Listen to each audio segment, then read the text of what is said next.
It's the end of the year and we're ready to wrap up the season, and I'm not sure I'm ready for that, but we only have a few months left and I'm gonna talk about the books. This is a tag created by Ariel Bissett and has become a staple of BookTube, and there is good reason for that because we're all kind of like freaking out at the end, being like looking back, seeing what things happened, and I love reminiscing, I love looking forward, I love talking about books. So this is gonna be delightful. And first thing is books you need to finish that you started this year. And this is just my constant problem. The books that I really kind of do hope that I finish by the end of the year and that I'm like really hoping to like and stuff is Interpreter of Maladies. This is by Jiyoung Lahiri. I started this last fall and I adored it. It is so touching and personal and intimate. I've also read Whereabouts by her, and it looks at the nuances of relationships so well and intimately and complexly. I really need to like sit down and read it because I've only read a few of the stories so far and they are beautiful. It won the Pulitzer Prize in 2000, and yeah, I want to like read more of her books, but I'm like, I can't until I've done this book. And then we have Kim Jiyoung, born in 1982. I started this in January. It is, again, very nuanced and beautiful and social commentary. I have a thing going on, you know.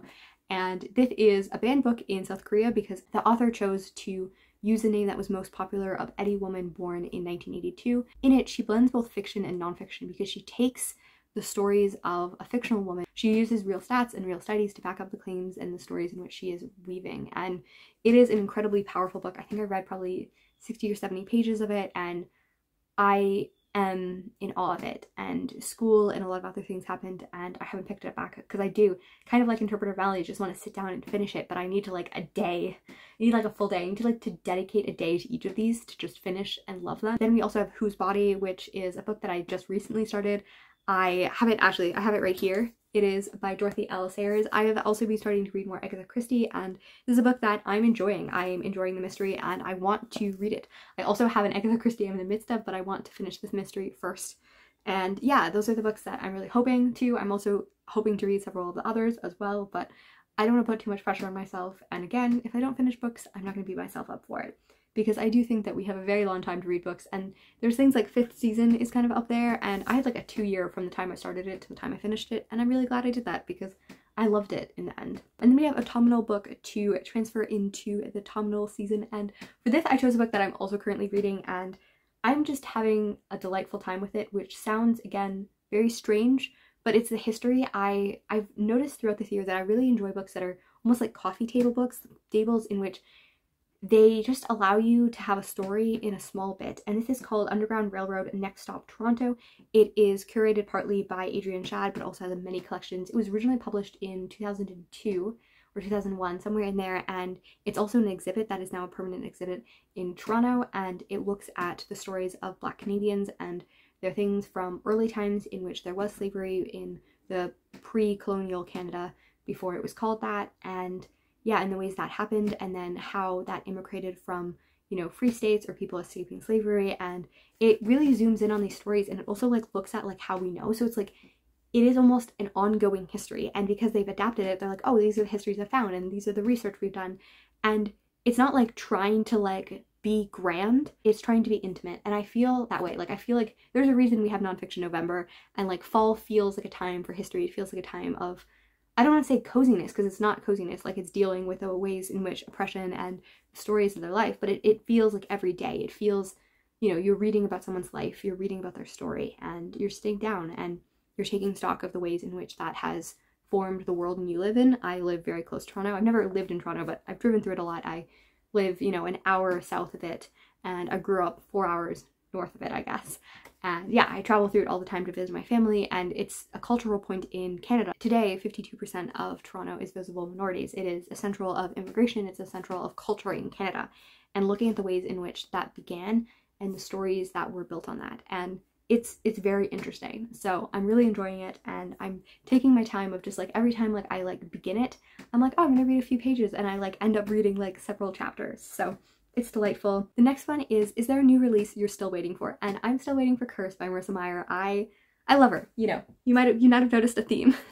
I own a lot of her books. I have been reading her since before BookTube, since I was about 14, and I really, really like her books. I like her style. There's something that speaks to her that is like so me. There's like a humor and a character.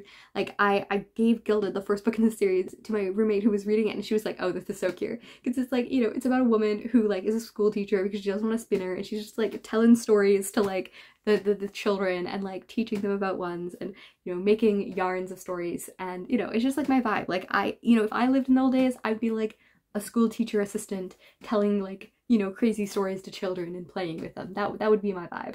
So yeah, I really like her. I like that she, you know, will lie. I like that she will have some nuanced in there, and she's just a fascinating character that I really enjoy.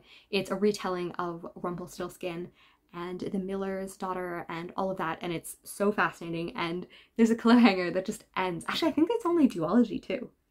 So this might be the end. This is her like first full fantasy set in like, I feel like ancient Germany, but it's really fascinating, and I'm really, really excited for it. And then we have number 4, is there a book you think could shock you still and become your favorite of the year? I'm gonna give this to Black Cake by Sharmin Wilkerson, because this sounds exactly like my vibe.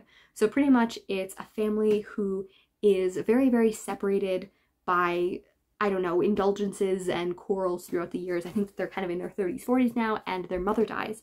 And her one thing in her will, I don't know if there's money attached to it, but there's one thing in her will, which is that these people, these siblings, have to come together and make black cake together.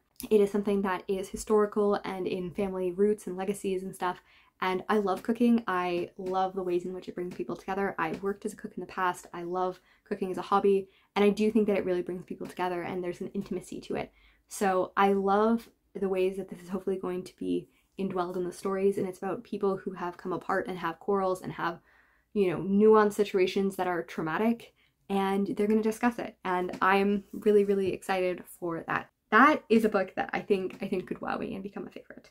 And then the last question is, do you have plans for 2023? And not as much as the past. I'm normally pretty like dwelling in plans, and I do have plans, but most of my plans just didn't get accomplished this year, and I'm still super psyched about them. So yeah, the one thing that I've discovered this year that I want to do more of is plays.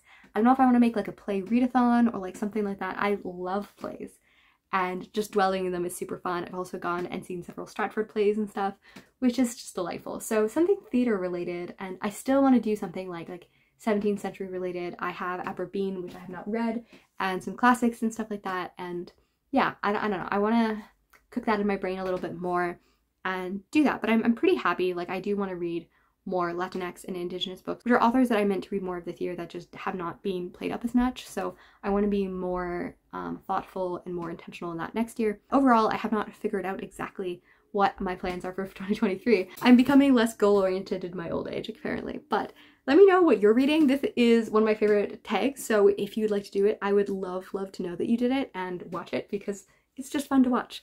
And happy reading, writing, and I will see you next time.